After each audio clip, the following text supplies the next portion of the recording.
I think they love me. I think they love me now. I think they love me. Who do you see when you look at me? I think they love me. 'Cause I do not recognize the man inside the mirror. They feast on my dreams. I'm not who I seem to be. And somehow I lost myself along the way. Losing my sanity over strangers. When they see your wounds, it gets dangerous. Can I be myself? Is it safe yet? Yeah. Or should I hide my lies and keep on running? Take my chances, all unknowing. I smile, but life is misery. I hide my pain in this melody. They see my scars and all run from me. I don't know what they want from me. Can I find peace? Yeah, will they finally see me? Can I love myself? Can I love myself? Can I love myself? Can I love myself? Can I love myself? I think they love me. I think they love me. Trapped inside this maze, it's amazing. My phone's off, so don't call me crazy. I'll show you what you want to see from me. But do you know me? I let the likes in the gram, it controls me. It's like the lights in the camera can know me. Yeah. One day I'll find my identity. For now, losing my sanity over strangers. When they see your wounds, it gets dangerous. Can I be myself? Is it safe yet? Yeah. Or should I hide my lies and keep on running? Take my chances, all unknowing. I smile, but life is misery. I hide my pain in this melody. They see my scars and all run from me. I don't know what they want from me. Can I find peace? I bet on myself. Yeah, I bet on myself. Yeah, I bet on myself. Yeah, I bet on myself. I don't need you, I do it myself. Yeah, I bet on myself. Yeah. Yeah, I bet on myself. Okay, dream so big that they think I'm crazy. Let out the beast, no, they can't tame me. Don't play with me, better mind your business. I cannot stop now, I ain't finished. I'ma keep on going till I got that. Okay, the way that I'ma do it, they can't top that. No way. Critics trying to hate, but I don't talk back, I know that. Plotting on the kid with the bull, tell them all that. I'm the one that I'ma gamble on, I ramble on. I'm about to get my ramble on, and I'm the one they really couldn't get a handle on. Oh, ladies and gentlemen, Juan Soto is still a free agent. What is going on, everybody? And welcome to the one and only designated Spittaz. Can I say this? Is this wrong for me to say? Like, I know people look at you and go, come on, Pete, do you really have to say that? I think this is the best podcast out. I think it's obvious. I mean, I don't even think we gotta. Y'all should know if y'all. I mean, y'all know why y'all here right now, man. Number one in the game, baby. Come on now. We got 430 plus in here ready. If you haven't, smacky that likey and hitty that sub. I don't know what the hell you are doing if you haven't. So make sure you are doing just that. Leo Lambert, Gark Balls, King Dre, King Solomon, Cooper, what's up, my guy? How you doing, brother? William Henry, Tyler Talbot, Caleb Castro. We got everybody in the chat today. What's up, folks? Man, weird times ahead of us right now, Francis. You know, Yeah. waiting. We're sitting around. We're like Soto after the World Series ended. We're just sitting there looking towards the field, saying, when is this gonna end for us? Are we gonna know? Like, what's going on here, man? Yeah. Honestly, I hope that there's a resolve sometime here soon. I think I'm still of the belief that there will be. I guess, we're live now at this point.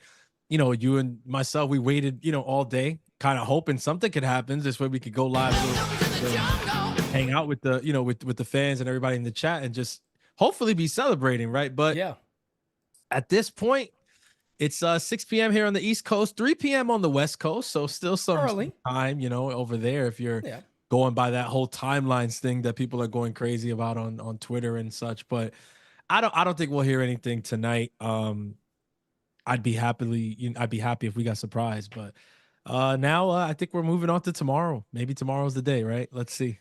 Yeah, I mean, look, if tomorrow's a day, that's all right. We do start up our regular December charity stream tomorrow. There I'm you also go. going to be we're also doing something new this year. So I looked up some local toy drives Okay. here in Richmond. So I'm going to have some addresses for that if people want to send things.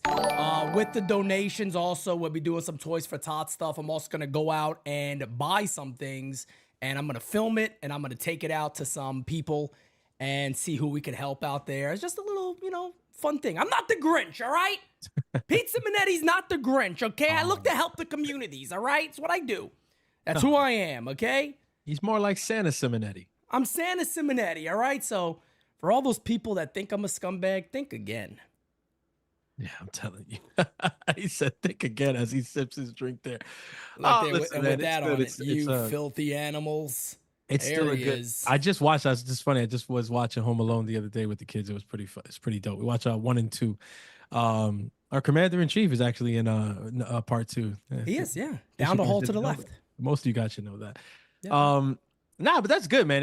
At the end of the day, it is that time of year, right? It is is. Christmas time, so it is the time to be season of giving, season of generosity, and nobody does it quite like the U does. So Nobody. shouts out to you, and of course the entire team for that, man. Oh, you're damn right about that, And this man. community, let's turn it up. Let's make it big. Facts all the time. That's what the community is here for, is what we do. But let's get right into it, man. Francis made a little hint. He made a little hint over there saying, Yeah. I'm getting a little angry. I don't know if you're getting, I don't want to speak for you. I don't know if you're getting angry. I don't know if you're getting fed up. I don't want to speak for you, but let us know, man. You teased a little something out there saying, my mind's changed a little here. I hope you're not going to come on here and do the plan B. Nah, Time to move on. My mind didn't change that much. I've heard that too much recently, to move on shit. Like, come on, folks. No, I'm not on the move on type of timing yet. And I don't think I'll ever be on some move on type of timing. Yeah.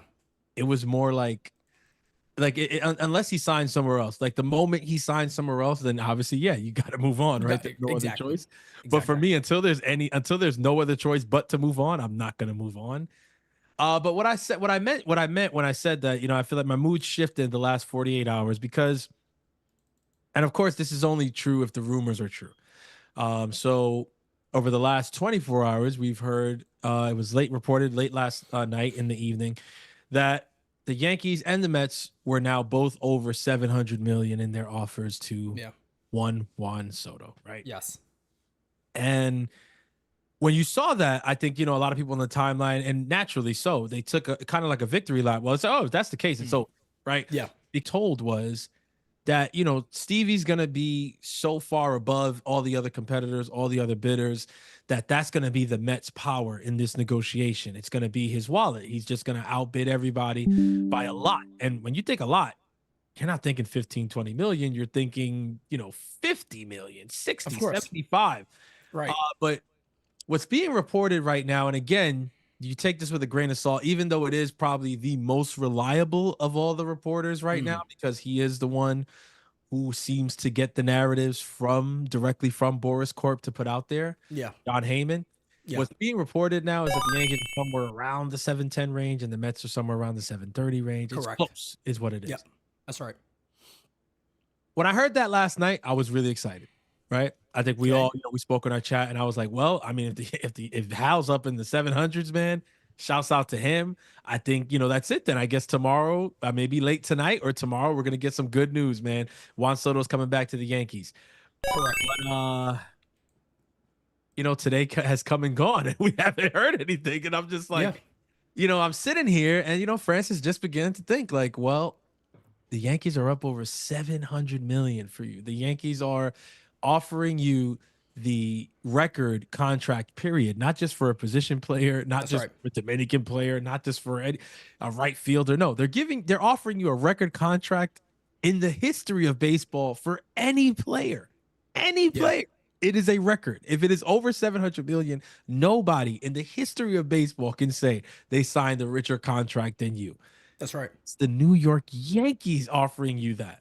The most historical franchise in the game. That alone makes it even more historic. Exactly. Not only did you get the richest contract in history, but you got the Yankees to pay you that. Like the Yankees thought that they needed you, that you were worth that much, that they had to do that. They had to break records to bring you back here and keep you in the fold.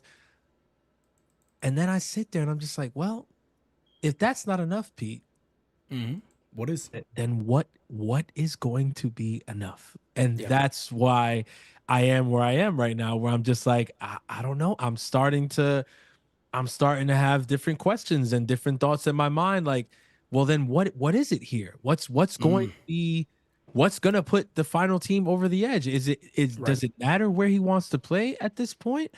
Or is it more about, let's just see how much we can run it. I saw tweets about 800 million today, Pete. Yeah, it's nuts. I mean, look, somebody called me out the other day, right? And rightfully so. They were actually pretty correct about this. They said, and it was on YouTube here, and they said, Pete, you said if it went to 700, you would have walked away. I said, yeah, that's when we were thinking it was going to be 610, 625, 615, 650 would be like, wow, they would go 650. I don't think anybody expected many teams would be involved with flirting with 700. No. And when you found out, and I credited Michael K recently, and guys, we got well over 800 people in here. Do me a favor, smack that like button and subscribe to the U if you have not. We are less than 600 subs away from 40,000 subscribers. So let's get there ASAP. Our goal was to hit that before the new year. It's going to be tough. We got 20 something days. I think we can still do it. So make sure you hit that subscribe. Tell your friends and family about the U. But continuing on where I was, I don't think anybody really knew it would go here. Now you're hearing, will somebody hit 750? Will somebody hit 775? I mean, it's now when you start hearing stuff like that, you're at the point of saying that that's a little bit wild. Yeah. Juan Soto is great. You know, Michael K called him the modern day Ted Williams based off where his age is and you know, what his numbers is on base percentage and all that looks like. Argue with a wall on that. I'm not saying I agree. I disagree. I'm just saying what Michael K said because I listened to him the other day and I actually thought it was pretty good. I think he made a couple of good points. He also mentioned that if you're going to sit out there and you're going to say that this deal is too much for a player, well, how do you judge that? If there's multiple teams saying, well, pay it, how is it too much? That's basically, then you can make up the worth, the value, all that fun stuff, however you like. But at the end of the day, teams are willing to pay it. And that's what we're seeing right now with Juan Soto is, and with the most recent update coming from John Heyman, who, out of everybody reporting stuff, I think you do got to believe John Heyman more than anybody. Let's be honest here. Yes, I get it. He's had his moments. We all know that. Every reporter has their moments. You're going to be right. You're going to be wrong. Yeah, he's fun to joke around about because of the arson judge. I get it. But let's be honest here. Compared to anybody else putting out news, he's the one I'd put some money on. I'm talking about Soto, in regards to Soto, of the people that have been putting out news, because you haven't got it from Jeff Pass and you haven't got it from the other big reporters. A lot of it has been John Heyman. And if the Yankees and the Mets, let's just say, I said this yesterday, if the Mets are at 730 and the Yankees are at 710, well, my brother, this is now preference. This is now preference. One would think, right? Yeah, this is now a preference that you have to make for yourself. And you then have to decide. So when Francis is saying, well, what is it then? I think it's fair for people to look around and go, maybe I am a little bit concerned. Maybe he is just looking for top dollar. But then also, I guess you can also say it like this, right? Could it also be Scott Boris just doing his job saying, hey, look, Juan, if you want to go to the Yankees, we know where they are. That contract's there. You got them. Yeah. But we could always bump it up a little bit. We can wait. You can wait till Monday night. We can play this against each other until Monday night. I mean, some people don't get this too. That is part of an agent's job. Oh, it's to get the most money possible. So if Soto came into this thing early and said, I want the Yankees, you could already said, well, we already have a win. We got them over 700 million. If that's the case. Now, you never know. What if he signs and it's 655, 670, and everybody's just been wrong? Who the hell knows? And maybe they're waiting for that 700 million, but never got it. Who really knows at this point? We do got a couple of super chats before we continue. I don't want to lose them because they were earlier in the show. Let's get to those. Thank you for being a friend. Gahabagoo. King Dre says, guys, if this number gets to 800 somehow, Would you do the deal? I'm starting to get impatient. I don't want to talk about 800 million. I really, not yet. I don't want to talk about that yet. Big Sexy Yankee says, hey, Cougar lovers, who you prefer? Fried, Freed, or Burns? I don't know. That's a tough one. I'll get to that. I'll get to that one. Okay. I'll get to that one. Give me a second on that one. Well, let me hold that one for a second. King Drayden says, what would be your walkaway number if you were Hal? Mine is 750 for 15. I think 750 for 15 is actually possible. Yeah. I know it sounds nuts, but I actually think that's possible. So I don't know if that would be my walkaway. Ramon says, how much would a prime A-Rod go for a 2025? What you're seeing right now. Probably what you're seeing right now. Yep. Slim Lewis then adds, Babe Ruth, Mickey Mantle, and Reggie Jackson held out for the biggest contract they could get to. It's part of being legendary. Soto is that dude. Guy La Source says, want to be the first Dominican in Monument Park or not? And then our brother, Raw Thompson, adds in, let's be honest, this year's winter meetings is all about Boris. This is Boris sticking his middle finger to everyone that screwed him last year. Ohtani's number is based on a two-way star. What's Soto's? No, you're right about that. I'm going to get to the Max Fried and Burns. So Francis, please try to remind me of that as we get past Soto. Yeah. I do want to talk about that. Mm-hmm. But Soto's worth. I mean, we know who this guy is, and I get where people are coming from. I just think a lot of Soto has more to do with his age. I think a lot of it has to do with you're getting a 26-year-old star. You're getting a guy who is marketable. Let's be honest, guys. Teams look at a lot of things that we don't pay attention to, right? You could put Soto's face with that big smile anywhere. He's marketable. He's very, very marketable. He's a fun character. He does the bat flips. He's just about everything you'd want in a player. There's no off-field drama. There's never been anything like that. You don't hear nasty rumors about Juan Soto. He has a great family. His family's present. There's a lot of good things that you will like about Soto.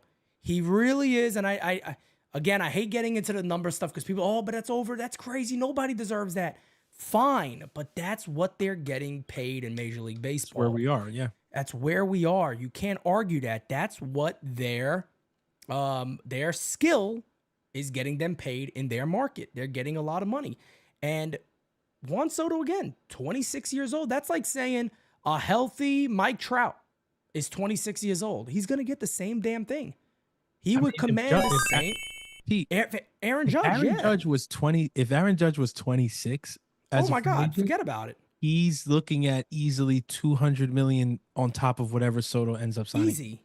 Easy. I mean, if you're talking about that type of player now, and a team could sit there and go, he's a Gold Glove right fielder too. He's one of the best defensive right fielders in the game. Soto can't say that. And we're not sitting Soto here to put these guys against each other. He hits for the average that Judge does. Correct. There's a lot there. I'm almost glad now that Aaron Judge was older, when it all happened, because to see the way that this is playing out, it's like, whoa. Yeah. That would have been absolutely bonkers. Aaron Judge, 26, coming off one of his best seasons. Like, imagine he's 26 and he comes off a record-breaking season and going to free agent. It's insane. Who knows where that number goes? It's insane. It's insane. I mean, if you're looking at, like you said, if you're looking at Soto getting 7-something, Judge would get 800, right? Bare minimum. You would think. I blame, and people are probably going to laugh because they're probably going to think I'm kidding, but I blame Ohtani for this shit. I really do. I blame Ohtani and I blame the Dodgers. I think that what they did last season is something that really shifted the direction that baseball is headed to in the future. And I am scared, not so much about what's going to happen with Juan Soto. At the end of the day, I think, that decision is his decision. And there's really nothing that we can do as fans. Unfortunately, at this point, it's out of our hands. I think we did everything that we could. I think we showed up and we showed out, and we really, I love the way Yankee fans, did their thing this season. He embraced them big time. And, we did our part. We had our event. We were right there in right field. We had our specific chant for him. He acknowledged it.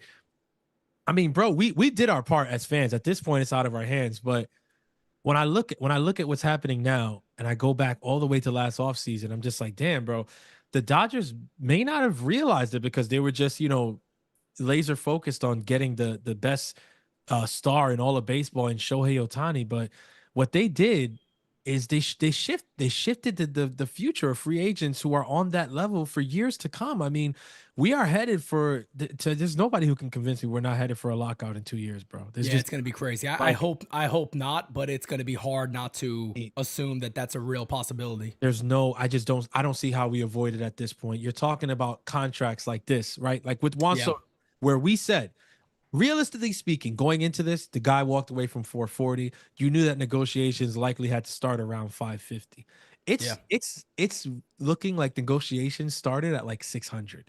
Yeah, because we were talking about, remember during the season, we were like, if you were Hal, would you just try to overpay? Would you come out there with a 625 deal or 630 deal? Yeah. And now it's like, we're laughing at 630. Yeah. Now, we were talking a little bit off air, and I know this sounds nuts to people, but would anybody really be shocked if that number isn't even 700? If he did sign for 675, I mean, you never know how baseball is today. We've seen that before, right? When his number is, now it's approaching this, and then they sign and you go, well, that wasn't what was reported. I mean, it's happened before. It's not like it hasn't. It could all be BS at the end of the day. And there's part of me for the sanctity of baseball and for hope that we don't go to a lockout 2 years from now. There's part of me that's hoping that some of what we're hearing with the numbers is just bogus reporting and people just really don't know because, teams are playing it close to the vest, as they should. At the end of the day, because people might be saying, well, how could the numbers be bogus? I mean, these people are reporting it. Well, here's how it works. If Pete is negotiating with a player and I'm negotiating with a player from another team, right? Pete doesn't want me to know his number.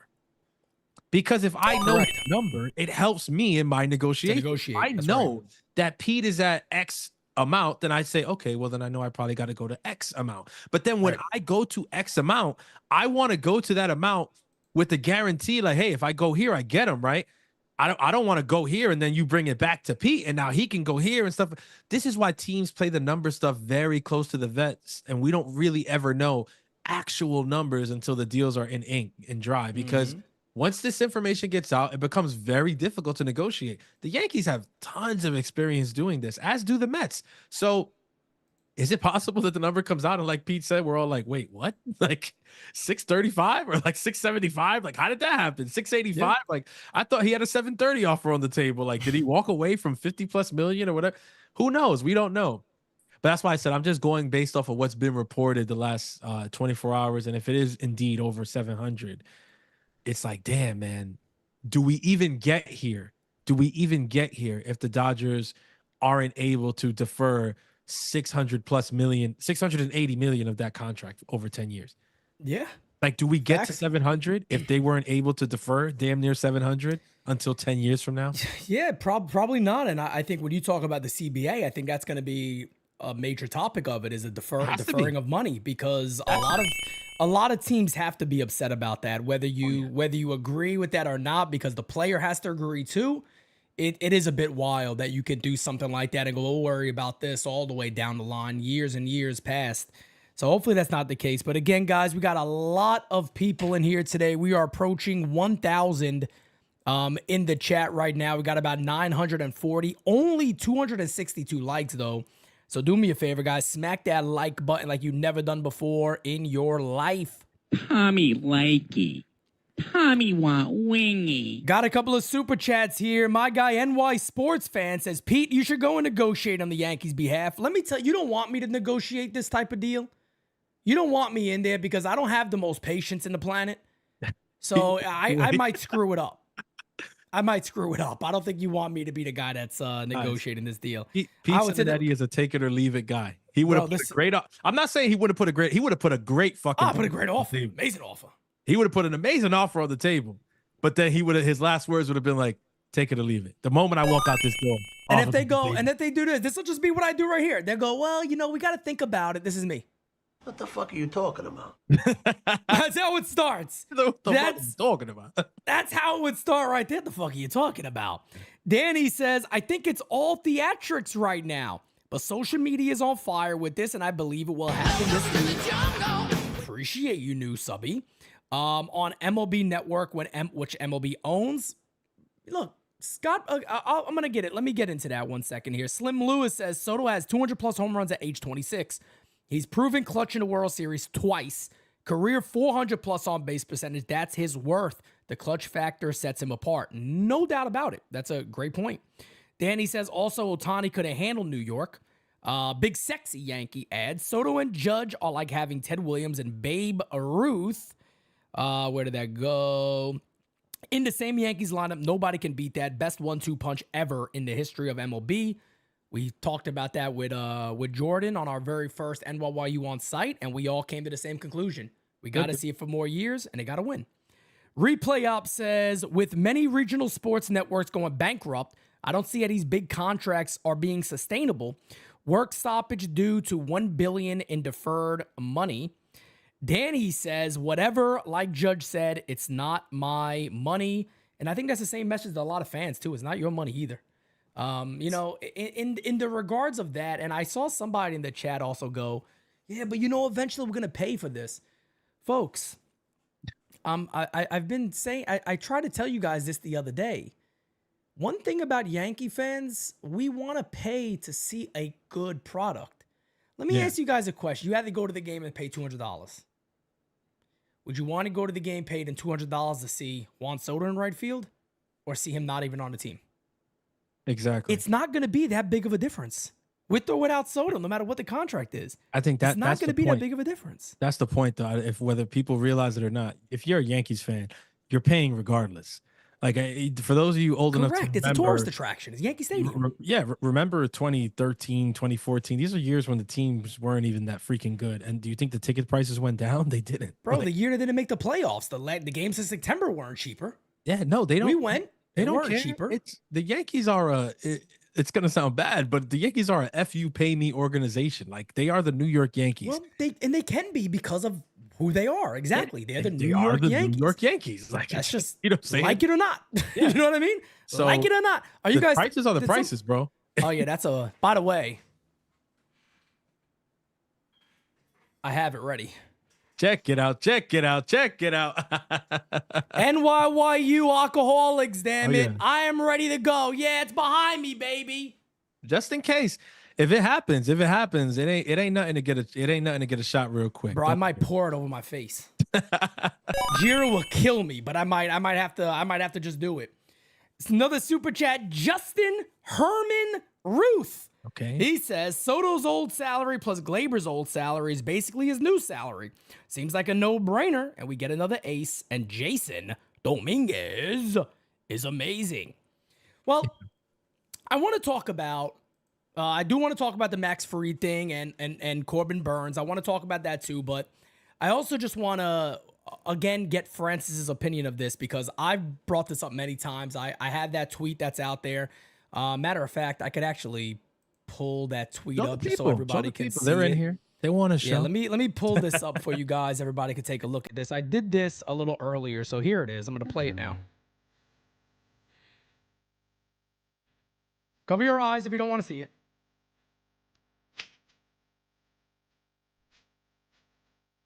That's the lineup, folks. Without Soto. Francis, you're get this off. You're a music head like me. You notice what song I played? I don't want to know. That's exactly why I played that because just gotta change the I don't lyrics. want to know this team without. Yeah, I don't. No, yeah, exactly. it's I don't want to go to any games. Exactly. If that's the lineup. I don't want to go Sorry, without Doc. Soto. That's it.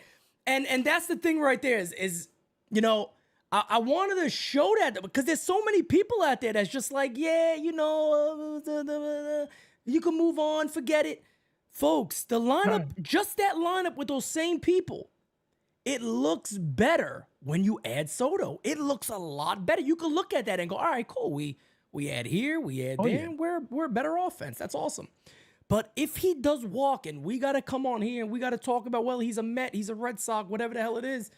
Like Francis said, we're not going to sit here and rip our hair out all day. Well, we're going to have to move on. Then the fact is, no choice. you got to move on. This is what we do here. And I just don't know. People brought up Corbin Burns. They brought up Max Fried. what would be your like what the first thing that what is the first thing that comes to your mind? If that moment does come and you go, well, we got to move, what do you do? And we've spoken about this in the past. I'll Many just times. reiterate it. I think the first move, if I'm the GM, I'm not the GM. I wish I was, but if the first move that would come to my mind would be a phone call to Toronto ASAP. I agree. And I would, I get on the horn with their GM there and start conversation and say, listen, the same information that the rest of the world knows. Juan Soto is not returning to the Bronx, and we're trying to get better, and we're committed to doing that. We think that Vladdy Guerrero Jr. Helps move us in the right direction. What's it going to take? That's my first call. I like it, man. First phone call. I agree. Yeah, I'm not gonna sneeze at going out and signing a pitcher or whatever. I'm not against it. I'm not against the Yankees adding to the rotation. I'm just of the belief that right now, at this current juncture, I don't know how that could be a priority. With or without Soto, I don't know how the rotation is a priority. Even say they sign Soto tomorrow, right? And it's reported that Soto returns. Starting pitching isn't the second thing that I'm looking at. I still think, okay, you got Soto. Okay, first base. Who's playing first? Like, what are we doing? Like, our rotation, people can kick, scream, whatever. We have the rookie of the year in Louis Hill, right? Who's young and likely going to be better. Clark Schmidt, also young, likely going to look at that. My favorite graphic is there, right? Clark Schmidt going to be better. You got Garrett Cole, the ace. You got Carlos Rodon, who had a bounce back year, maybe not the greatest that people are expecting, but he bounced back in a very good way.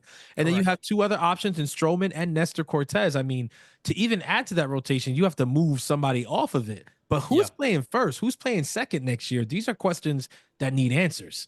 Correct. And Soto doesn't play either of those positions. So yeah. And, I always show that graphic that you just saw. They got some of and this is something I bring up a lot, right? You bring Soto back, those positions you just talked about, your first base, even your second base for the majority of the year. Let's be honest. Glaber did have a great month and a half at the end of the year. Had a great ALDS, ALCS. Didn't have a great World Series. But in left field, you got three positions that were below average last year. Truly below average. Well, you can... And everybody goes, oh my God, I can't believe Pete's saying this. Just listen to what I'm saying here. I'm just simply saying if you got average production at those three spots, you're a better offensive team. Not saying shoot for average. I'm just saying if you got average there, you're a better team. There's no denying that. But I do got defensively too, exactly.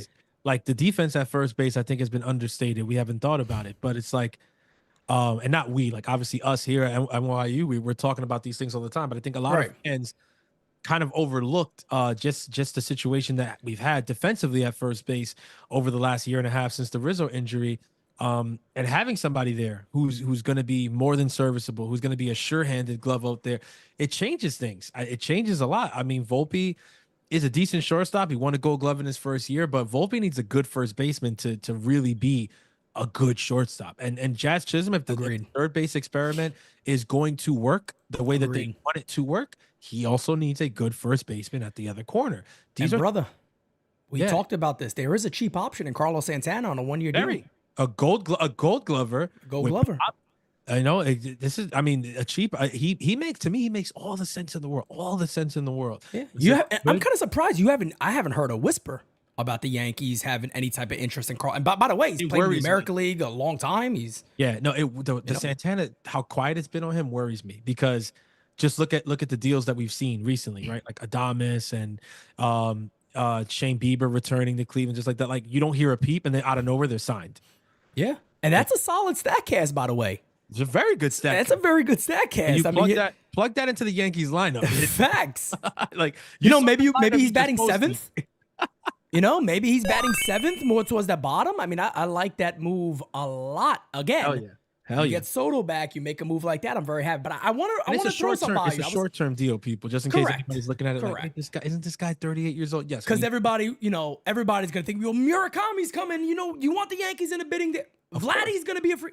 Of course. That's why. Yeah. But that's also why he makes sense, because he's not looking at no 3-0 and 3 or 4 years. Of course not. Maybe a year and an option is what you would be able to give somebody like him. But I want to run this by you, because I thought about this a little bit today when everybody was talking about Corbin Burns and everybody was talking about Max Fried and the Yankees apparently being interested. There's also a report out there today that says that Max Fried, I forgot who it was, maybe Bob Nightingale. I forgot exactly who it was. It was Nightingale. Nightingale's coming out and saying he's going to the Yankees or the Red Sox. Yeah. Like, that's it. He's a Yankee or a Red Sox. Yeah. If you're a Yankee fan and you focus on the Yankees, I just want to share something with you guys here real quick. Max Fried is really, really, really friggin' good. Yes. So if people don't know, this is a really good pitcher. Last time I looked, I think his career ERA is like 3.0, like 3.0 something. Up there it is. It just loaded for me. 3.07 is his career ERA. So this is a very good pitcher. Eric with a super chat says, all I want for Christmas is Juan Soto to sign the contract, big boy. Sign the contract, big boy. Sign the contract. We all, Eric. But there he is right there. That's Max Fried, folks. And I want to ask Francis this question, and that this could be Max Fried, Corbin Burns, whoever you really enjoy the most. Fine, whatever. Francis, you make that phone call to Toronto. And Toronto goes, hey, Yanks, look, here's the deal. If we are deciding on moving Vladimir, we don't feel like you guys are a good fit. There's other teams out there that we feel are better fits. Let me run a scenario. Would you then consider saying, I'm going to sign, let's just go Burns or Fried, whoever you like more. Fried would be cheaper. I think we all agree to that. He would be a cheaper contract than Corbin Burns. Yeah. You sign him, and then you say, all right, I don't know who's available out there. Again, we haven't heard many trade candidates that are available, especially younger players. Yeah. I don't know how much cost control players are available and are out there. But would you then go, I'll add starting pitching, and then maybe a guy like Dominguez is available. Spencer Jones is available. Louis Heal's available. Clark Schmidt is available. And maybe we can get a Donovan, a Bellinger, and somebody else. Not the sexiest thing in the world, but we did add starting pitching. We do add guys around that infield and outfield. Is that something you would even look to do or entertain? I think you 1000% have to entertain it if you're the Yankees. I mean, if you're not bringing back Juan Soto, there is a gaping hole on the team.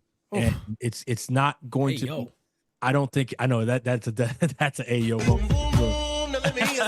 Hey yo. But I think the trick here is not to approach it like in a way where you think, oh well, then we pivot from him to this next guy. There is no one guy. Agreed. That replaces him. If Vladdy's the only one if he's truly available. That I'm like, yes. All right.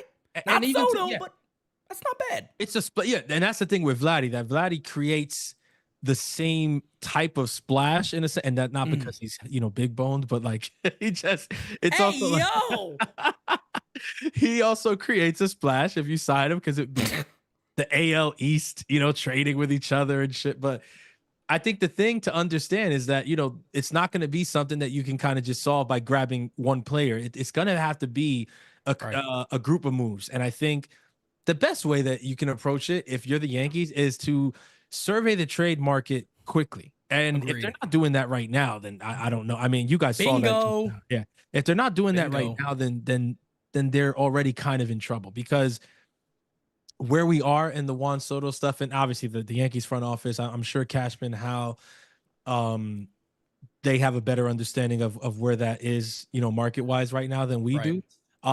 And I'm sure they know probably what's going to happen over the next day or so. I'm pretty sure that they have a much better idea than we do.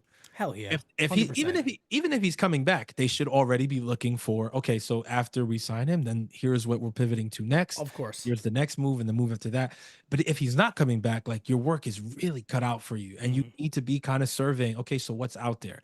If Vladdy's not a realistic possibility, then can we call Chicago and see what's up? Like, can we possibly do a blockbuster in terms of, grabbing Bellinger and Nico Horner, and we solve two problems in one move, but we're gonna need to create a package that they're comfortable with as a return. Now, the Yankees and Cubs have done a lot of business in the past, and if you look at the track record, a lot of the business we've done in the past has been kind of good for both teams. So that's probably the second call that I make after Toronto. I call up Chicago and I'm like, hey, here's the skinny. You know what I'm saying? Would love Bellinger over here. Obviously, there's the family thing, but we also think the lefty bat, short porch. He's playing first base, also plays outfield. He does a lot of things that we need right now. Nico Horner, also like him. Now we know to package those two together is going to take a lot. That's a blockbuster, but we're willing to talk blockbuster stuff with you. Here's what we have to offer. We got Dominguez. We got Jones. We got Heel. We got Schmidt. Okay. Yep. Those are 4 names that are already, 3 of which have already kind of proven in the MLB. You can make arguments about Dominguez, but the potential's there and everybody with 2 eyes sees it. Give me 2 of those names. Give me 2 of those names that you guys are high on. And let's try to build framework around a deal with those 2 names.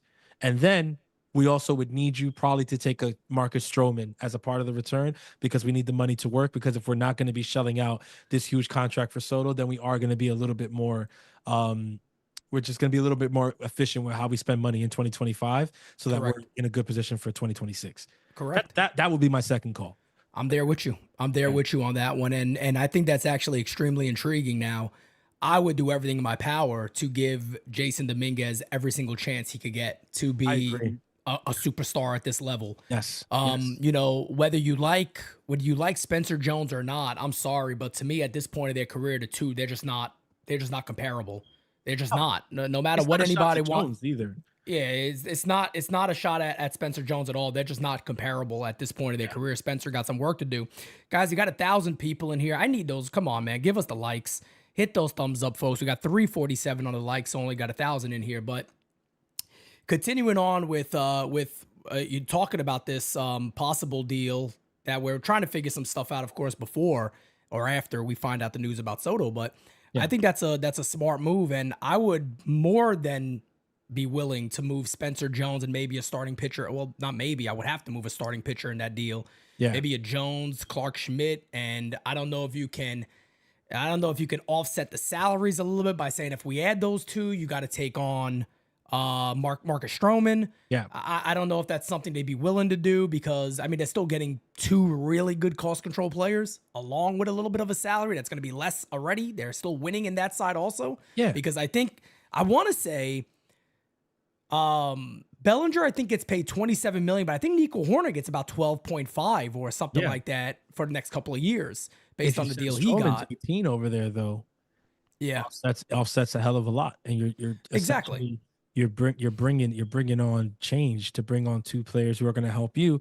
And for those who would say, well, what interest would there be on their end in terms of like a Marcus Stroman? They would be very interested in Marcus Stroman. If you look at the pitching market right now, you look at what guys are getting. I think a lot of teams actually would be. Yeah, look at the team. Montas, look at the deal Montas just signed. Look at Severino's deal. Stroman is still at a very team-friendly deal. And I said it last year when they signed him. I was like, this is actually a really good deal. Like, I mean, you might not love it because it's like, oh, like it's Marcus Stroman. He's not like the big flashy name or whatever. Marcus Stroman is a guy who goes out there and he pitches. He's there every 5th day. He's also done it as a Cub. And I think that if you're the Cubs, you kind of do welcome that. Like, well, this is a guy who was pretty good for us. He had an all-star first half for us. Hey, why not see if he can come do that again? Give us some stability in that rotation. Why not? I think it's definitely worth a look if you're them. But even if it's not the Cubs, if you're just talking about a market for Marcus Stroman, he'll have it. There's 1,000% a market for a pitcher of his caliber making only $18 million a year, just because of the way the market has kind of took off for starting pitchers. Agreed. Got a couple of super chats to get to here.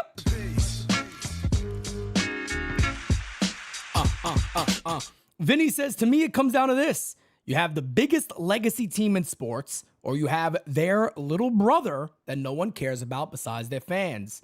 The argument speaks for itself. Do not be fooled. Then we have also, in addition to that, Yanker Wanker. Hey, yo, says, hey, yo, Nico Horny would be great for us. By the way, if the Yankees did get Nico Horner, tune in to Game Season Live because I got some drops already for that. I got some drops already for that. That is going to be hilarious. So stay tuned for that one. Oh man, I can't even imagine. That's the scary thing about where this offseason is currently right now and what could happen. There's 2 paths here. And you brought up another good point not that long ago. I think it was we were talking in a chat, I believe. And you specifically said maybe this is also the offseason where you just make those trades and you let it ride and see what happens. Yeah. And I know some people are going to rip their hair and go, yeah, but how can you do that? Well, one of the reasons you could potentially look to do that is Vladdy is going to be a free agent. And if he has that same type of year he had last year, he's going to command a shit ton of money himself. So maybe that's something you do consider looking to do. It's tricky because we've been talking about this for a little while now. Like, okay, like do you see them like kind of like taking a step back and saying, well, let's reset and stuff like that or whatever. And people I know, if that was ever the case, I mean, we'd be dealing with DEFCON 5 on the freaking Facts. like people would not be happy, people would be losing their shit and it would be going crazy. But I mean, could I see them doing it? Yes. But then there's also the part of me that says, I mean, Aaron Judge is going into his age 33 season. Yeah. Garrett Cole will be 35 next year. Giancarlo Stanton is probably literally, I would say he's got a season and a half left of like over decent baseball to play. And then I think it really can get ugly just because of the injuries and how run down he is physically. Can the Yankees afford to do that? And when I start thinking like that, that's when I really feel confident about Juan Soto. Because when I think like that, I'm like, then how do they even remotely entertain letting this guy walk? There's no way. Because when I think about the ages of the people who have anchored this team the last couple seasons, and I think about the possibility of that window not being the same, the same size window, there still will be a window. It just won't be as big. Correct. 2 seasons from now, 3 seasons Correct. from now. How do you not get Soto to maximize the next 2 or 3 years? That's the Really? thing, man. It's like, how do you not? That's where it comes down to. And we talked about this too. We said it. We said we were doing voice messages back and forth. And I remember saying he got the Yankees by the balls. And Francis is like, you bet your ass he does. Yeah, I mean, he does. Because the same stuff that we're talking about, trust me, the Yankees aren't stupid. What do you think Hal's stepping up the way he is? And you know what I mean? And Boris is probably saying what we're saying. Like, come on. No doubt. I mean, we talked about this. You're gonna let this guy walk? Hey, I mean, wait. Obviously, they're not on the phone, but if they're looking at each other, sitting there going up, say, hey, look, we can do one or two things here. You guys can get serious, or you can go into the postseason with just Aaron Judge next year. Tell me when you're for real. I'll talk to you later. You guys got to bear witness to what he is in the postseason also. So what do you want to do here? Like, if you're going to waste our time, we'll be happy to go. But if you're going to show the respect he deserves, at the end of the day, he does, show him the respect and give him a real offer. Because you got to see, you had a front row ticket to watch Gaddis get a drive all the way to right field to take you to the World Series. Mind you, if that doesn't happen, who knows what happens? Who knows what happens? Yeah. He also continued to hit in the World Series. He hit the whole time for you. And he's going to do it for a very long time after this. That's right. And he's on the field. One thing that people have talked about, the guy is on the field. He brought one of the people talked about it, that he brought a level of toughness to the Yankees. There's also a rumor today that he actually really enjoys the way that Aaron Judge leads the team in the clubhouse. I don't know if people are, believe that, but Francis, again, remember what we were told? No, he's a leader. He's a leader. We heard that in the middle of the year. So, and that Soto was a fan of it. Like Soto was a fan of Judge's leadership style, and that everybody, all the players in the clubhouse, absolutely positively love Aaron Judge's leadership style, and they believe in him. He's their guy. He's their captain. So, yep. Hey.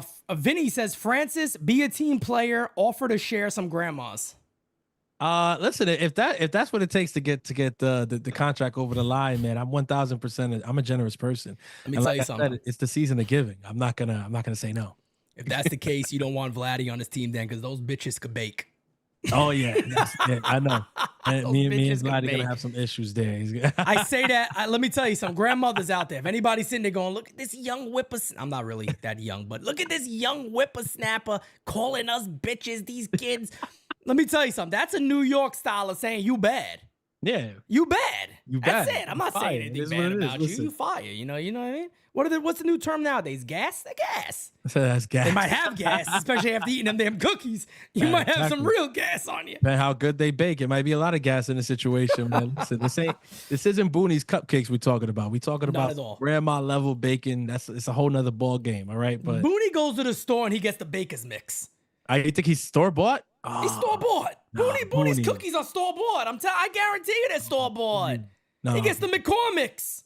no, I thought You kidding me? I thought he was in the kitchen. I thought he was. No, in the that's kitchen the doing his own- grandmothers. They do the Oh, whole thing. no, The come grandmothers on. go to they got the things being made right there. They use their hands. Aaron Boone, he's getting the McCormick bag of the powder. He's throwing it in there, throwing a little water in it, whipping it up, and making something.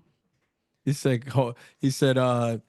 with homemade dough and all that. Listen, Kidding me? look, again, just with that point, to me, that's where my confidence in the Yankees still has remained firm.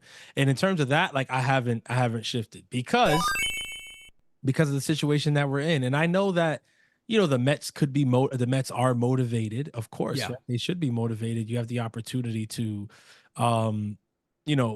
get a generational player and literally change the trajectory of your franchise by grabbing a player of that ilk from the New York Yankees. Why wouldn't you?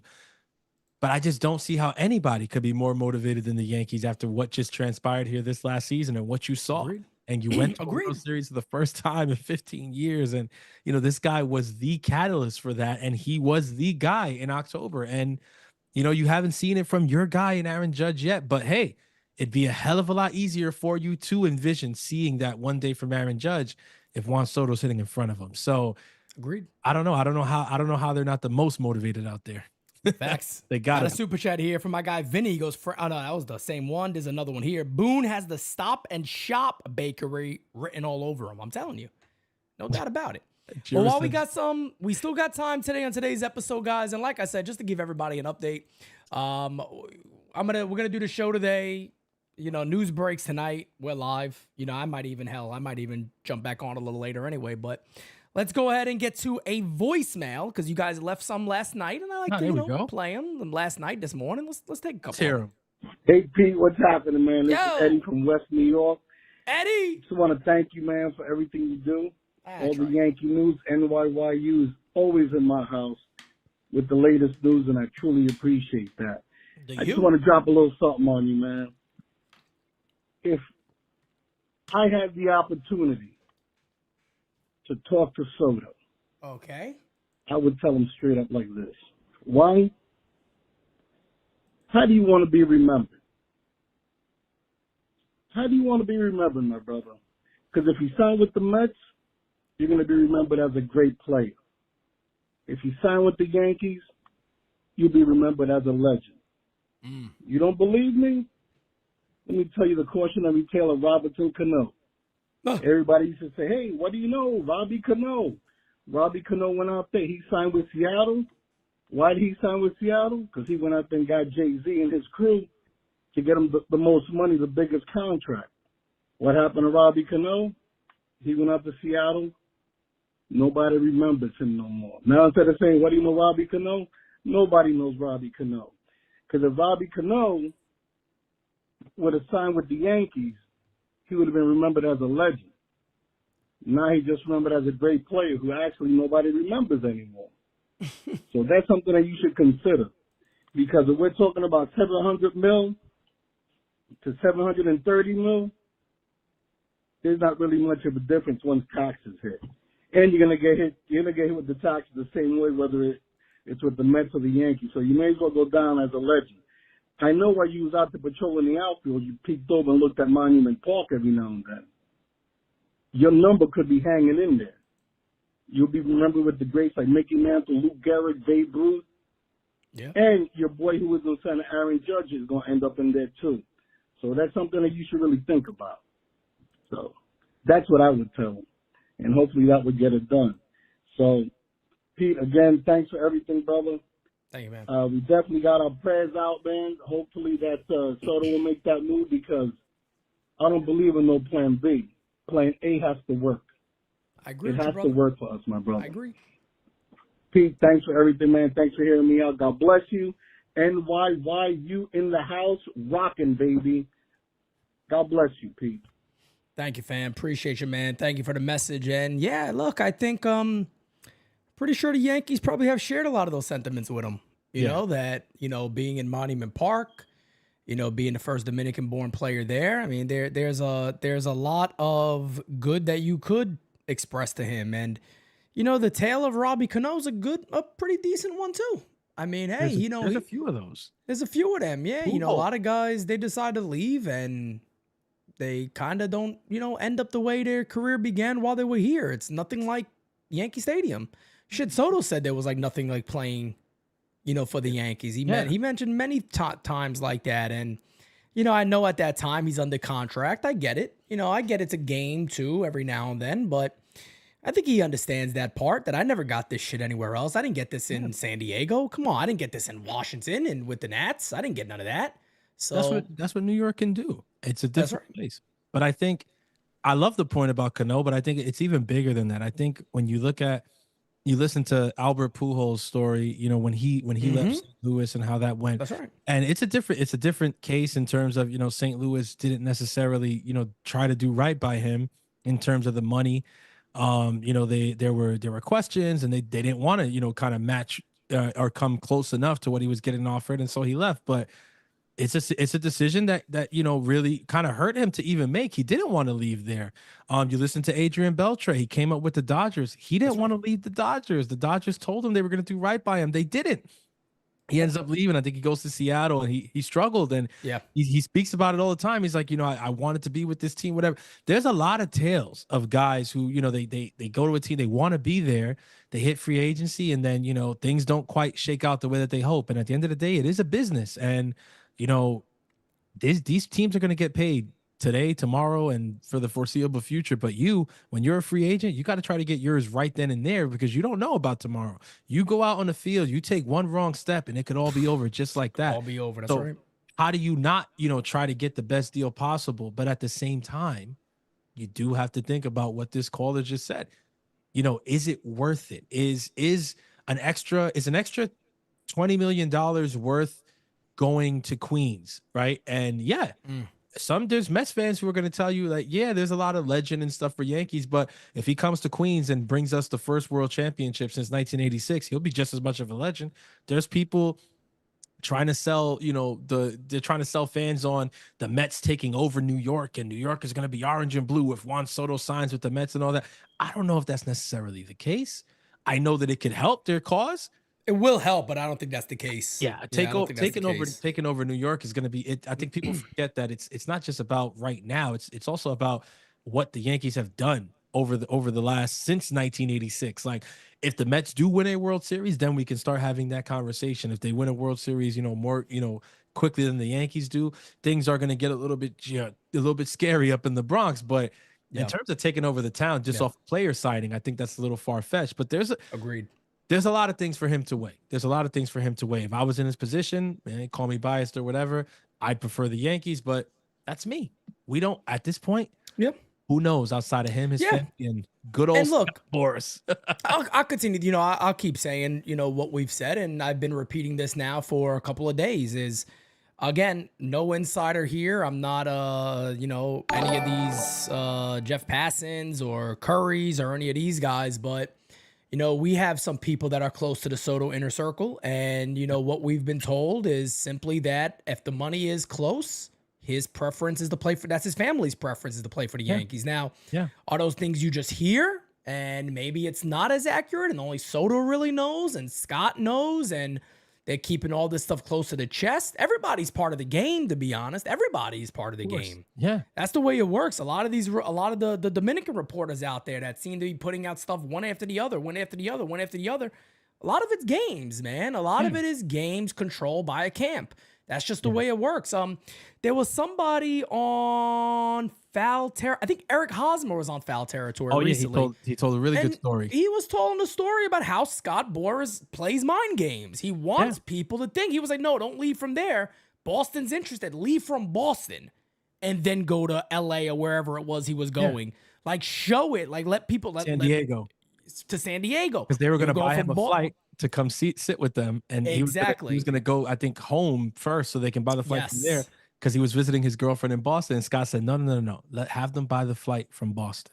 Correct. And then go from there because that just adds more to it. Like, oh, So that's how it goes, guys. And you know, that's how it is. But that's the name of the game, man. For people sitting there going right now, well, what's the holdup? There's probably a game that's being played behind the scenes a little bit. Maybe they, you know, 1,000%. Not that's even all probably. it is. You know, For that's sure, all it bro. is. We know, bro. If It's he obvious. got the numbers where it is, he knows where he wants to go, and there's probably a little something that's in there that they just, let's wriggle around this, let's work with this, maybe a last pull here. Who knows, man? We're gonna figure it out, and we'll see where it goes. I do want to play one more voicemail, guys. We're gonna keep going for a little bit. We're not signing off. I'll play another voicemail here. Hey, yo, wait. This is Dr. V Yo, calling out from West Coast. Much love, what's up, guys. brother? Great show today. So here's my What's up, question. man? Is Soto, does it matter if Soto is going for top dollar? As in, like, if, you know, does New York care if he wants to be there? Or does it matter if, like, let's say Steinbrenner offered him $800 million and he takes it just because it's top dollar? How does that make you feel about that from that perspective? Because I think that's what my issue is with the offer from the Dodgers. Like, if he wants to be at a certain place, he's going to be there. You know, what's 50 million or 100 million going to mean at the end of the day when you're talking 700, 800 million? So that's my question. Anyways, much love to you guys, and good luck. Hope you guys get him. Thank you, man. Appreciate that. And Dr. V, of course, one of our favorite Dodgers fans, right there with LA Lou. Yeah. But I'll say this to what you said. I think Francis has talked about this before. If we knew right now that Soto wants top dollar and there's no loyalty to a team, he doesn't care where he plays, I'd tell him myself, go fuck himself. Yeah. Like that's just me, because I like people who really want to be here. Yeah. And from what we have been told, again, you could, I don't ask anybody to believe Pete Simonetti. You don't have to believe me one bit. The stuff that we know of and that we've heard about and we hear is that he does want to be a Yankee, and winning is important, and he wants to go to a winning team. He's enjoyed his time here. That is his preference. Well, we've always been told the simple fact of this: if a team is blowing the Yankees away, he'll go to that team because he feels he's that good and he can make a difference anywhere. Specifically the New York Mets, he would go to the Mets. Yeah. But if you believe these reports, I got to sit here and believe he'll be a Yankee. Now, if the money is 730 and the Yankees are at 715 or 710, he goes, I go to the Mets, then I'm going to say, you know what? All right, then go. You obviously went where you wanted to go. Let's be real here. Francis, you're the, I was joking about this yesterday. I said, Francis is the college educated guy here. Pete Simonetti's not, all right? You break down 15 million over, let's say it's 15 years. It's nothing. It's penny. It's nothing to that point at that money. So just fucking sign the deal, brother. $1 million a year. It's $1 million. It's not even really $1 million because the amount that goes into taxes, once you really do the math on it, the difference in a 15, and if it's a $15 million difference, when you do the math on it, it's really minute. I mean, for us, it's life-changing money.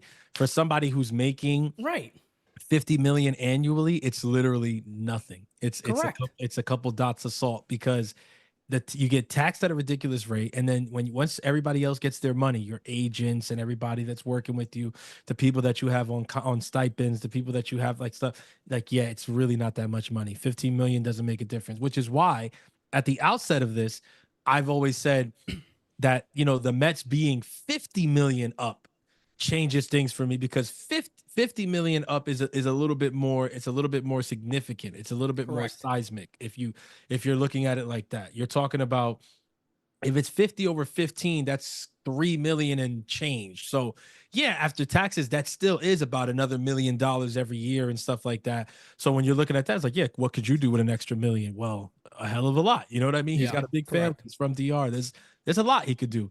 Yeah. But bro, honestly, I love that voicemail, because really he kind of encapsulated like the mood and the vibe that I came on here with today. And that's why I said, like, over the last 48 hours, like, yeah, my mood is kind of shifted, because that's where I'm at, right? That's really where I'm at. And I hope that what we've been told is really just going to be like what it is. And I trust the people who said it, right? Obviously, of course, no doubt about that. No doubt about that. I trust the people who said it, and I that's why I believe it to be true.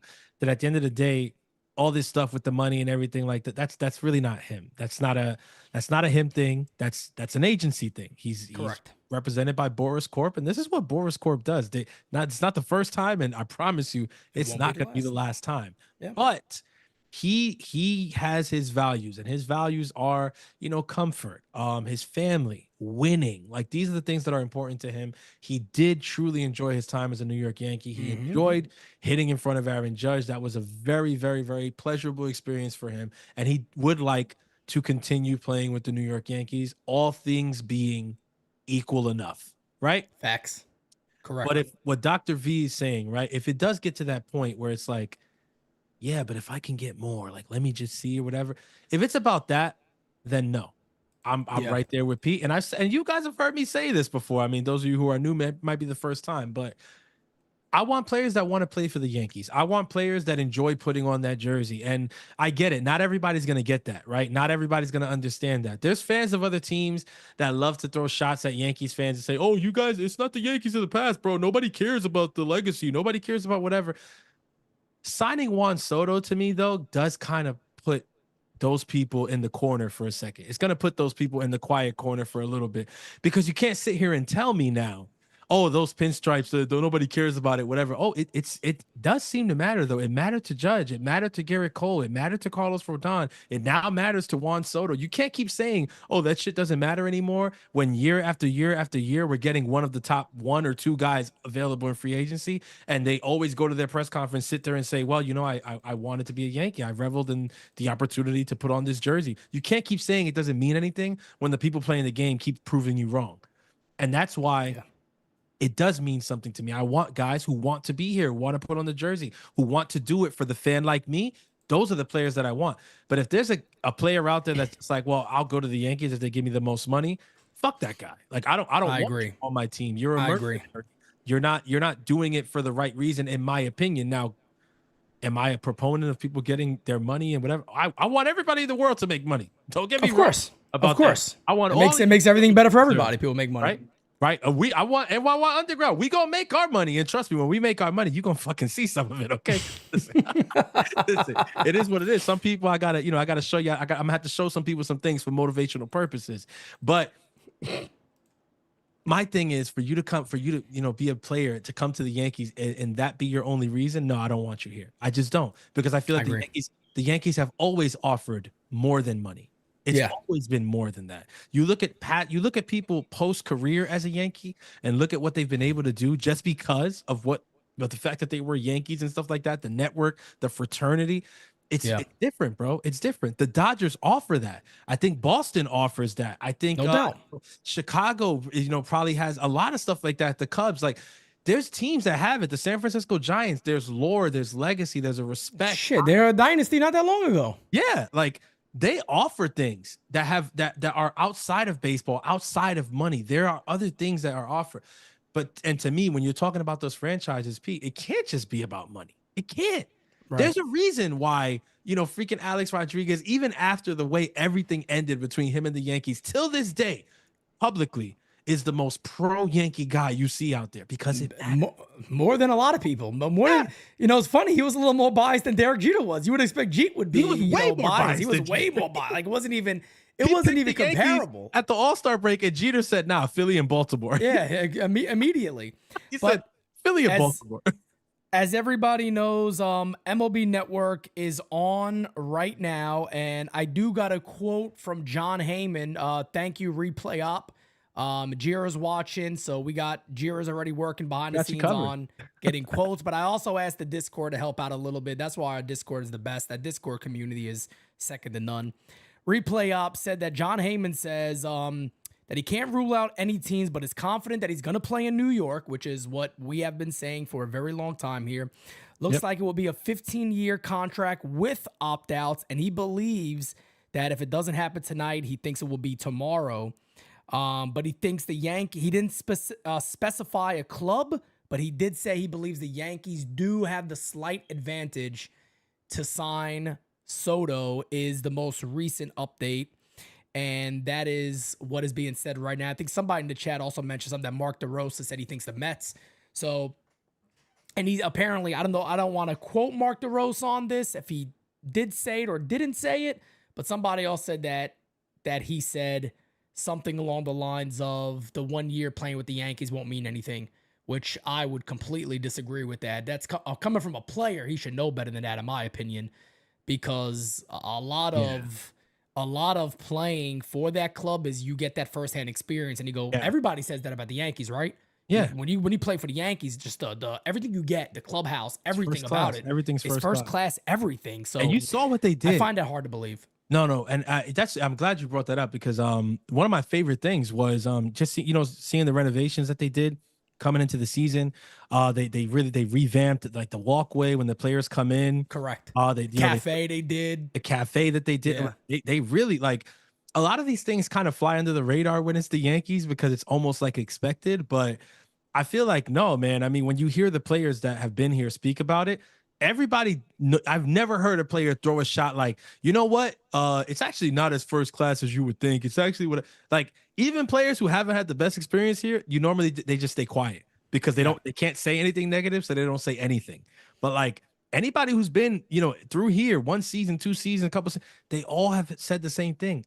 Playing for the Yankees is first class all the way, top to bottom, whether you're the biggest star on the team or a guy that's on the like it's first class. You're on the team. It's first class all the way.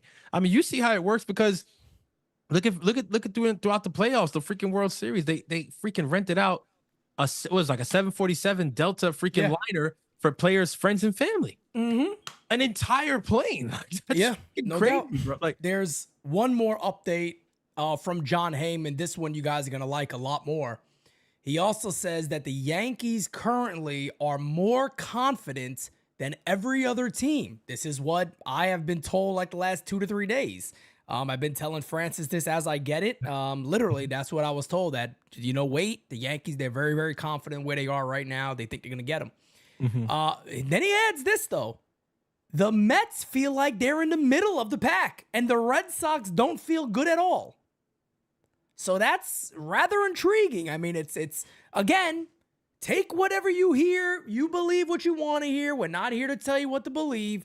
But all I'm telling you is what insider Jon Heyman is saying on MLB Network right now. That is an additional what's quote funny right there. Now, but it's interesting, though, because now that it feels like the contract announcement is imminent. Yeah. Even the way that Heyman's speaking is not so much like his comments lately haven't been like, oh, he's trying to get this team to up this offer or that team. I think that the offers are where they are now. And I think like, I think the bidding is done. That's where I'm at. That's what I gather. I'm not saying who won the bidding, who whatever. What I take away from these comments is the bidding portion is over. I think I agree with that. It's Soto decision time, or it could be minor tweaks. Yeah, I think it tweaks maybe with the team that he agrees with. Yeah, exactly. Like there could be like, hey, this, that, right. Opt out here instead of opt out years. Exactly. Yeah. Exactly. I'm not comfortable with 3 or I'm not comfortable with 5th year. I want it to be the 3rd or the 4th year. But it could be little things like that. Yeah, I'm with you. There could 1,000% still be some need for tweaks on it. It's a 15-year contract. It's not easy to hammer out the details. There's a lot of shit that's involved. There's incentives too. Yep, really quickly, I just have you pause right there because we'll play it. Here's Jon Heyman. Live on MLB tonight. John, paint the picture. Give us your thesis on Juan Soto. Where does it stand right now? Well, we're still waiting. We still have the 5 teams. We're counting the Los Angeles Dodgers in there, but certainly Toronto, Boston, and the 2 New York teams, the Yankees and the Mets, the incumbent Yankees. Feeling it in the lobby, talking to people. The Yankees seem a little more confident than some of the other teams. Boston a little bit less confident than some of the other teams. Mets kind of in the middle right now. We do believe the Mets are somewhere in that $710 to $730 million range, and the Yankees perhaps just a little bit below them. I think the Yankees feel they have a little bit of an edge, having been a team with Juan Soto for last year, and he had a fantastic season. They got to the World Series thanks to him. 989 OPS, 40-something home runs. I mean, he had a great year. He seemed to enjoy it terrifically.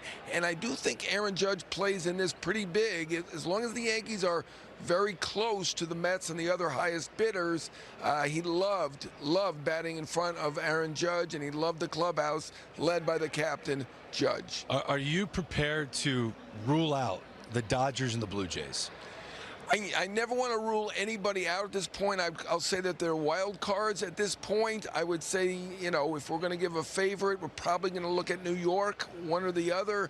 The Dodgers, I mean, I'm sure he would love to be a Dodger. And in fact, when they had the meeting, I believe the Dodgers told him that the lineup would be Ohtani first, Soto second, Betts third, Freeman fourth. That's something to think about for Juan Soto to be on a super team like that, and he didn't have to hear that to know that they are a super team. So if they get really close, and at this point we have not heard that they are, we know they're over 600 million, but I don't think they're that close to 700 million. If they get pretty close, I mean, they could be a major factor in this. Is this narrative fair? The New York Mets will offer the most money. He might not sign there, but the New York Mets will offer the most money for Juan Soto. You know, I'm not 100% sure of that. I think the Blue Jays, deep pockets as well, certainly highly motivated. I would not be shocked if they offered the most money. I'll be a little surprised if he doesn't go to one of the New York teams at this moment, but you never know what can happen. Certainly the Dodgers have the wherewithal, a great team. The Blue Jays are motivated. The Red Sox on the come. They have a terrific farm system, a great manager. On the Fenway come. would be On a the great come. place for him. He's going to come. There are positives with every team, and probably a negative or two. The only negative with the Dodgers is that they're trailing by quite a bit in terms of the money. Now, they have made a serious offer, over 600 million, but they're quite a bit behind as far as we know at this point. You know, if they catch up, I mean, I would not rule them out. So I'm not ruling anybody out at this point, but I think just from the lobby talk, you know, I think people will be a little bit surprised if he's not a New York player at the end of this. Yeah, I mean, I agree with that last part there, 150%. And again, it's something we've been saying for a long time is if he did go somewhere else, that would shock me. That would shock me, man. You know, that would absolutely shock me if he went somewhere outside of New York. I said the only other place I could see is Boston. Los Angeles would shock me a little bit. I guess it really shouldn't because they're kind of doing things like this, shocking people. It's kind of what the Dodgers have been doing for a while. Yeah. Toronto would really surprise me. That would be like, why? Like, all right, so you did go to them. At that point, that's a money move in my opinion. Like if Toronto somehow did get them, that's like, look, brother, they offer me way more than anybody. So it had to, other than that, yeah, for sure.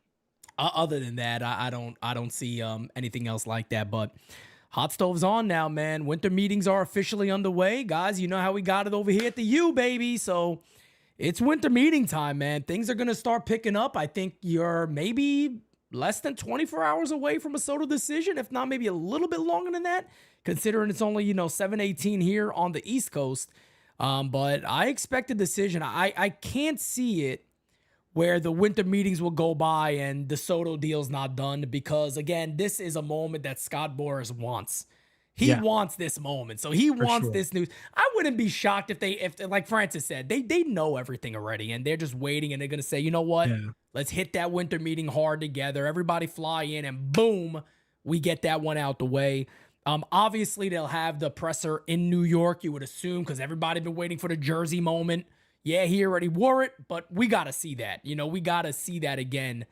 Well, he didn't do the press conference. He wore the jersey. Correct. But, and again, he had the Zoom call that we were all pissed about. Like, I was going to say, but again, stroke of genius, though, if you're Scott Boris, putting that call into Juan and saying, look, probably a really exciting moment for you. You just got traded to the New York Yankees. I get it. I'd be super stoked just like you. Best thing you can do for yourself and your market going forward, though, don't fly to New York for a press conference right now.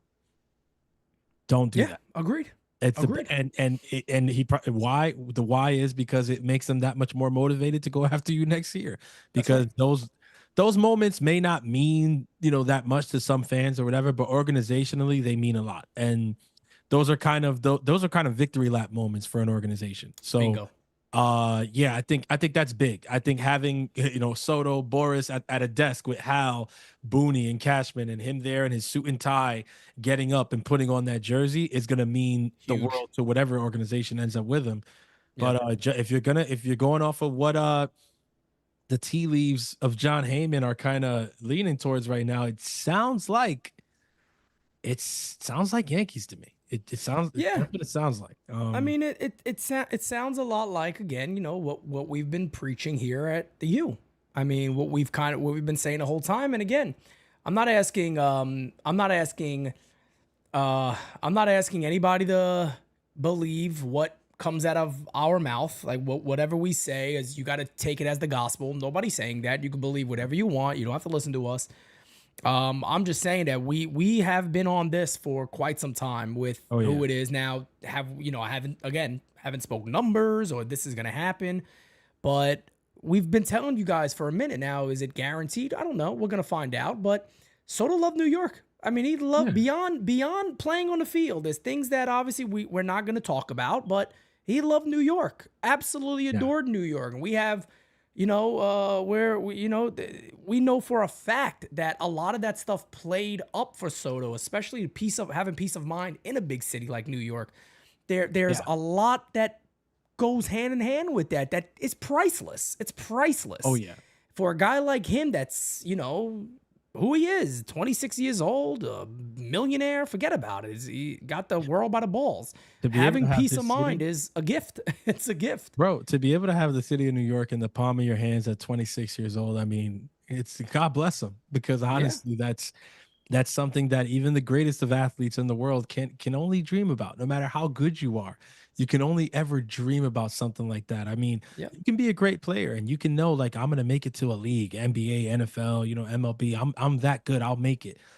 But to say you're going to make it there and make it to one of the biggest markets and be the guy in that big market that's fantasy stuff right there. And I saw someone in the chat say, "Oh, it is John Heyman, and remember the whole Arson Judge thing." Here's my pushback on that, and I'm not really in the business of defending, any of the reporters or the insiders out there.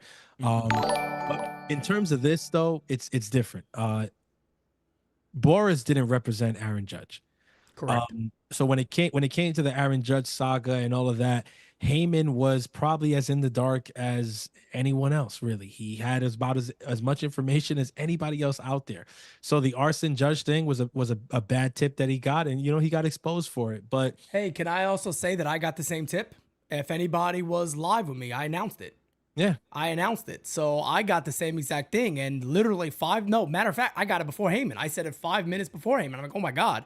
Yeah. Like, I literally just got a message saying Judge is going to San Francisco. He's going to San Francisco. So if I was a major reporter, I could have been John Heyman right there. The same situation. And to everybody's credit on that, Brian Cashman did say he thought he was going to the Giants. Yeah. Until Hal made that call. He was expecting that Judge was going to go to the Giants. So again, and for all it's easy to take shots. It's easy to take shots at a reporter from Miss. It's very easy, but it's not an easy. You go based off of the word of others. Whether they're, sometimes, of course, you get it from the agent. You go, okay, that's done. But sometimes you get some things that aren't correct. And that was a fact. Aaron Judge could have very easily went to the Giants. That was a team he was going to go to. And the crazy thing is, Heyman, he gets dragged on Twitter and stuff like that for it every year. It's a thing now where people, bring up the day. It's Arson Judge Day, and they kind of kill the guy for it. Yeah. If you follow the story since then, though, Aaron Judge has said it. Hal Steinbrenner has said it. Brian Cashman. Everybody's confirmed it. There was a moment in the Aaron Judge negotiations where Aaron Judge was like this close to being a San Francisco Giant. That's right. This is a real thing that happened. And in that moment when he was this close, Hal picked up the phone in the 11th hour and did what he needed to do.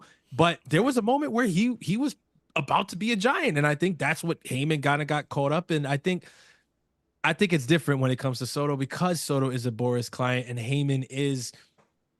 I'm not going to go out and, do the, what happened the other day on the radio. That's not what we do here at NYU. Yeah.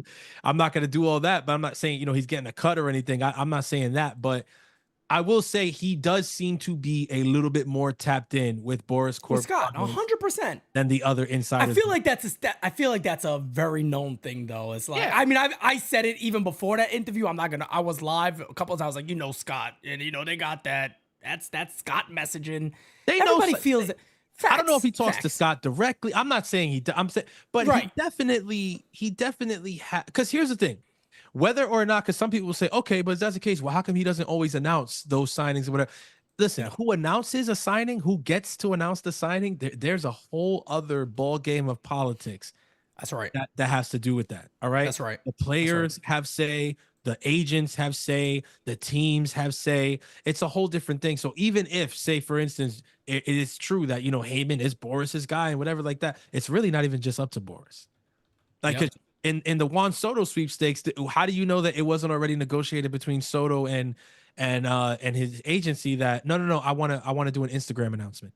That's right. Right. You don't know that. You don't know. Or you have don't no idea. Or how do you know if at the table, say it's the Yankees or the Mets or whatever, the team isn't at the table saying, actually, we would like this to be announced on one of our accounts before anybody. Yeah. Because we want the traffic to come this way. We have something that we're planning or whatever. You don't know. So there's a lot of politics that go into that, and you can't necessarily go with, who breaks it all the time. Correct. A lot of times we as fans, we just wait for the confirmation of Jeff passing because you can never tell these days, right? Facts. You're right. And you know that Correct. Or Curry, if Curry comes out and says, if it's a Yankee, you're like, yeah, all right, cool. We know that. Yeah. If it's Yankee related and Curry says it's done, it's done. Curry's not gonna, he's not in of reporting like rumors and shit. This is one of those things where this may not even be a situation where anybody sits there and says, it's imminent or he's closing on a decision. We're gonna know tonight. This might be a breaking news. Juan Soto has signed with the blah blah blah. Yeah.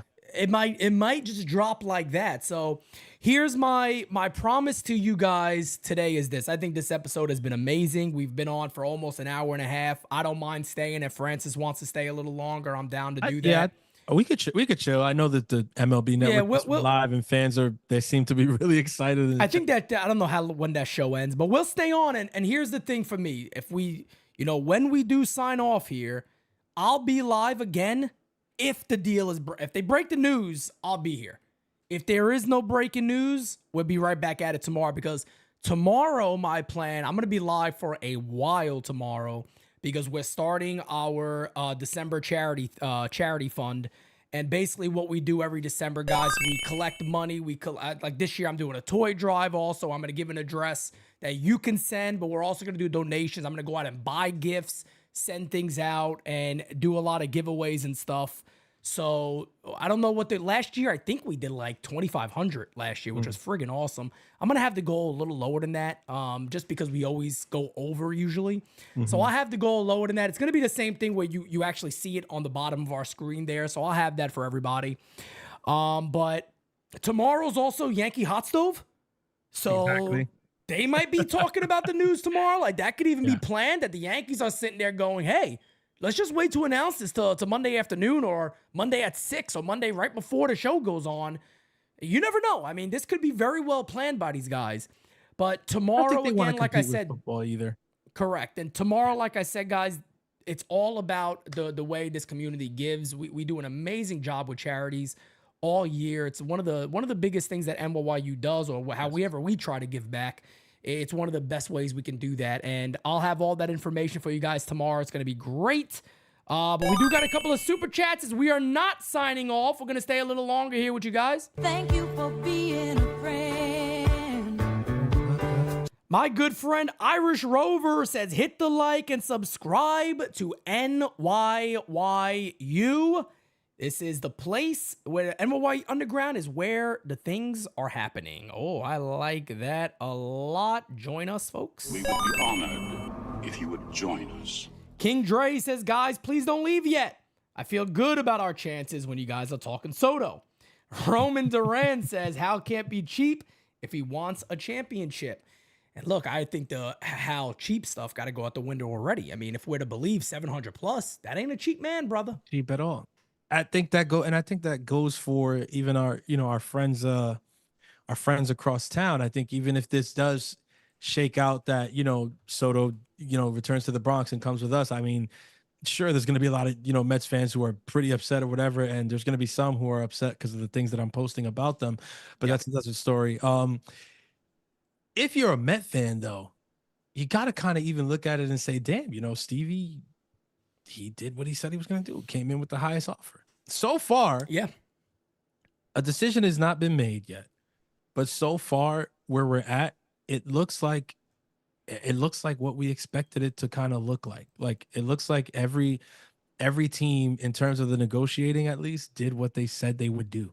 Like, correct. That the Mets are up there probably at the highest. That the Blue Jays would be in the running, in the mix. That Boston threw their hat in the ring. I mean, you couldn't give me enough money to play in Toronto, and it has nothing to do. Would they have to give you? How much money would they have to give me? Like 800. 800 plus, yeah. In my look, and again, I'm not. When I want to say this real quick, I would love to go to Toronto. I think Toronto's I've heard great things about the city of Toronto. Gorgeous. So I would love to go. I do plan on going at some point. I'm just saying, for me, I would. It's just the Blue Jays in general. Know they got a little bit of history there, but currently where that team is, I would be looking around going, you haven't paid Bo, you haven't paid Vladdy. What am I doing there to go? What am I gonna do? Like, what am I going there to do? Like, it's just it doesn't work for me. Like, every team besides them, I could get it.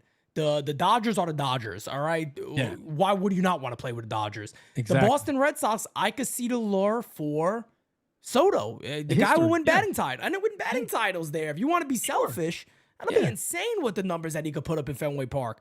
The Yankees, we already know, and the Mets, I could see it too. The Mets do got a good young team. You're going to go there with Vientos, Alvarez, Lindor's great. They got a lot of money. They're going to keep putting that money and plugging money into the club. I could see the value of each team. I just can't really see it with Toronto. I can't see it. Yeah. And I don't blame you. When it's not I think when you start speaking about the real time situation with a lot of these clubs, fan bases, they take exception but it's really just being honest and looking at it from a perspective of if you're a 26-year-old generational superstar that's going to tie your life to an organization. Like, look, Juan Soto was drafted. You know what I'm saying? He was drafted by the Nationals. That's right. He was traded to the Padres and then traded to the Yankees. But this next team, this is the team that he chooses. Gets to choose. That's right. And this is different. Like, you can't like whatever happens over the life of that contract, people can always just look at him and say, well, you chose them. That was the team that you signed with. When it comes to that decision, that's a lot for a player. And he for sure puts a lot of pressure on himself because, I mean, you saw that picture from the other day. It looked like the guy was about to rip some of his hair out sitting at that table. Facts. I was like, I don't know where they had him. I was like, maybe the music was bad or something. He's used to a different kind of music. We know firsthand. But I mean, I was like, something was because he looked like he was stressing. But like, yeah, bro, it's a tough decision because whatever choice you make, in the back of your mind, you're like, damn, as much as the money is, it's like, fuck, I hope it's the right one, though. Of course. I hope I do win here. I hope I do lift up a trophy here. I hope I do, do everything that, I think I'm going to do here, because if I don't, shit, man, like, I'll always look back at this decision that I made. That's right. That's right. No, it makes it it does make it tough. And I guess you could also understand, right, why somebody would take their time a little bit, right, on something like this type of decision. As Roman with the super a duper chat. Loving me. By the way, one of my favorite music videos of all time, right there. Roman says, if Soto wants another ring, he stays in the Bronx. If he's okay by only winning a division series, he will go to the Metis. King Dre adds, Pete, what time you getting on tomorrow? 11 a.m.? Brother, I don't know if I'm getting on that early. I got to kind of play that by ear on that, because you got to think about a couple of things. All Rise also, which I'm probably going to skip because I will be live all day, but or I will be live at a certain time. I kind of want to plan it too when I think Hot Stove is at 6 p.m. tomorrow. 8? I'll check that. It's 6 or 7. Yeah, I'd probably want to be live around that time or before that. So maybe 5 o'clock. I think 5 may be a good time, but I'll go over all that stuff and we'll figure it out. Zilla says he thinks it's 8. If it's 8, Maybe I do a 6 o'clock. Maybe I do a 7. I don't know, but I'll just be chilling with you guys. And maybe we have news before then and I'm live the whole damn day. I don't know. I don't know. If Soto signs, I'll be live for some time. Bryce says it's 8 to 9 p.m. Monday and Wednesday. So if that's the case and it is 8, I'll plan around that a little bit. But the news is going to dictate it. And like I said, I'll be live for multiple hours, not an hour, 2-hour stream. It'll be quite some time on that one. It's 8 to 9. Damn, it's pretty late.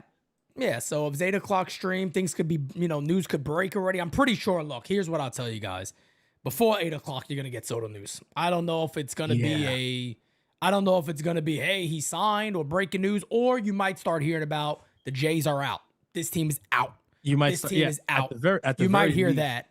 You'll get teams that were informed that they're out. You might get a report saying the Yankees and the Mets are officially the finalists. He's choosing between the Yankees and the Mets. That's the last update. And, you'll get it from there. But that's basically what it is. But do not work. Again, if you're concerned if I'm going to be live, only way I'm not live is if I don't wake up in the morning. Then let's hope that's not the case because I'll be live tomorrow. Don't worry about it. I'll be live tomorrow. Don't be worried about it. You're not going to see it. You're not going to see me tomorrow. You will. Nah, you guys already know it's MOYU, man. We got you covered. The offseason is what we do better than anybody in the business. We don't take no breaks. We don't take no nothing, man. We're going to be here for you one way or the other, man. Don't worry. As soon as that news breaks, man, P will be the first one live. I promise you. If he's not already live when it happens.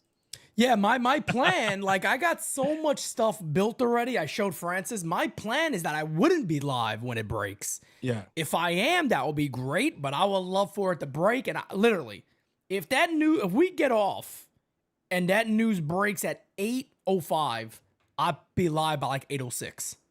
Yeah. Like, I mean, I got it set up where I just got to hit the live button and I'm back here with you guys. So imagine Pete going live at 12 a.m. I've gone live at 2 a.m. before. I was going to say this. Welcome to the 12. U, baby. 24. This is a 24/7 vehicle here. All right. We've and Francis, when I'm in New York, we're just going out. Yeah. 12. At the end of the day, we don't sleep, bro. 12. Fact. What am I, a baby? What am I, 6? 12. It's 12. What's sleep? Oh, man. Come on now.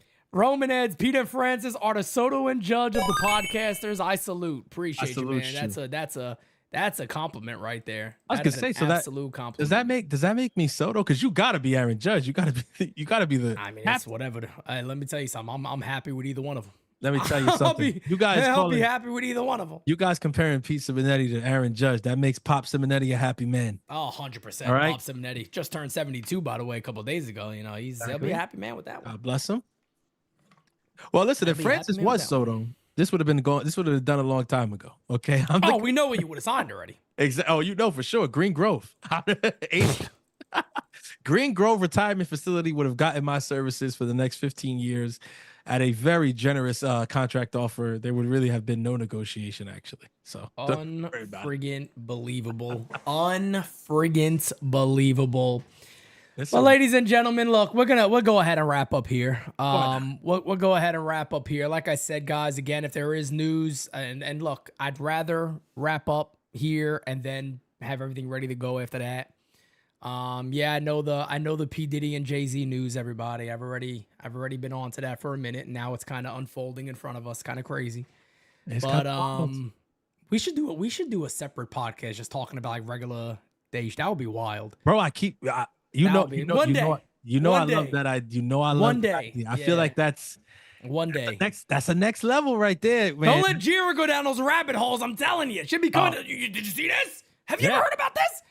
Yeah. But see, that's what me and Jira we get each other there because it's like I end up down these. You guys get each other on many different levels. It's really hilarious. There was something I was telling Francis before this, and when you said it, I don't know if you noticed this. When you said it in the chat, she was like, "Yeah, me too. I can't wait." Yo, I'm telling you, bro. No, but you got it. Listen, if you get on that YouTube, guys. Y'all on YouTube right now, but sometimes you get on those YouTube shorts, you start scrolling. Next thing you know, you're learning stuff. Okay, you're learning stuff. You got to get your education on. I'm just saying. Facts, no doubt about it. So, Francis, do what you do best, man. Take us out of here. Oh, Hirsch is hilarious. I love my Hirsch. That's my Hirsch. Francis services more seniors than Social Security.